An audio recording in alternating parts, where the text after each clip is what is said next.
তো আমরা যেটা জানতে চাচ্ছিলাম যে নেপোলিয়ন যে ওই কারাদণ্ড হয়েছিল, হুম। সেখানে তার শেষ অবস্থানগুলা কিরকম ছিল? ও আচ্ছা আচ্ছা। সেটা হলো সে ওয়াটারলুর নামে না ওয়াটারলুর নামের একটা যুদ্ধক্ষেত্রে সে ব্রিটিশদের কাছে পরাজিত হয়েছিল। তো ব্রিটিশদের কাছে তার পরাজয়ের পিছনে দুইটা কারণ ছিল। এক হলো ব্রিটিশদের সাথে তার ওই যুদ্ধ একটা কারণ ছিল, আর আরেকটা হলো যে সে যখন রাশিয়া যখন সে ওই জয় করতে গেছিল, তো রাশিয়ার মধ্যে বিশেষ একটা হইলো যে রাশিয়ার শীত হইলো ওই দেশকে একটু প্রতিরক্ষা দেয়। পৃথিবীর যেমন ওই পৃথিবীর যে কোনো সৈনিকেই রাশিয়ার যে শীত সেটাকে সহ্য করতে পারে না। তো শীত মৌসুমে সে যখন ওই দেশে যখন যুদ্ধ করতে গেল, তখন সেখান থেকে ফেরার পথে তখন শীত মৌসুম আসা গেছিল, তখন দেখা গেছে তার বরফের বরফ, দুই সাইডে বরফের বিশাল বিশাল পাহাড়, এই পাহাড়ের মধ্যখান দিয়ে বরফের ঢাকা যে রাস্তাটা আর কি, এই রাস্তা দিয়ে সে তার 10 লক্ষ সৈনিক নিয়ে এরা সে যখন ফিরতেছিল, তখন এদের অনেকে ওই মারা গিয়েছিল ঠান্ডায় বরফে। আবার দেখা গেছে যে রাশিয়ার যে কামান কামান দুই সাইড থেকে যখন সমানে তাদেরকে উপর কামান দাগানো হয়েছিল, তখন কামানের গোলার আঘাতেও তারা মারা গেছিল। এইভাবে তার মোট 10 লাখ সৈনিকের মধ্যে মাত্র 20,000 সৈনিক নিয়ে আসে ফিরতে এসে আবার তার দেশে ফিরতে সক্ষম হয়েছিল আর কি। তো এইভাবে করে তার বিশাল একটা শক্তি ক্ষয় হয়ে গেছিল।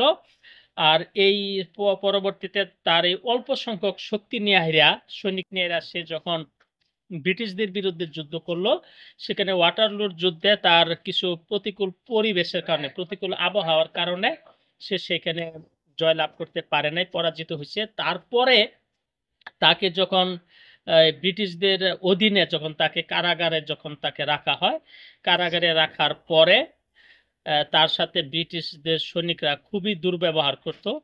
এখন আপনারা বুঝতে পারতেছেন, যেই একজন প্রেসিডেন্ট সারা পৃথিবী দখল করতে চাইছিল, তার এত জনপ্রিয়তা ছিল, সেই এত নাম ডাক যশ খ্যাতি, সেই মানুষটা যখন একটা কারাগারে বন্দি অবস্থায় থাকে, তখন সমস্ত কিছু হারিয়ে তার কি একটা অসহায় অবস্থা।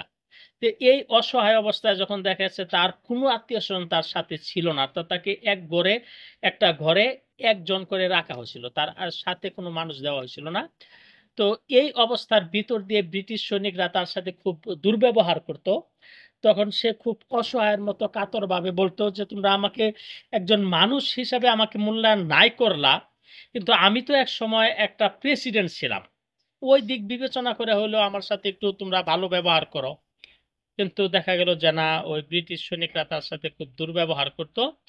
তো এরকম মানসিক নির্যাতন, এরকম হতাশা, দৈন্যতা ভুগতে ভুগতে লাস্টে সে প্রায় জীবনের 6 বছর, 6 বছর সে কারাগারে বন্দি থাকে এরা, সে শেষ নিঃশ্বাস ত্যাগ করেছিল। অথচ সে ছিল পুরা এশিয়া মহাদেশের মধ্যে বা এশিয়া না, পুরা ইউরোপের মধ্যে সে ছিল সবচেয়ে সুদর্শন একজন সেনানায়ক।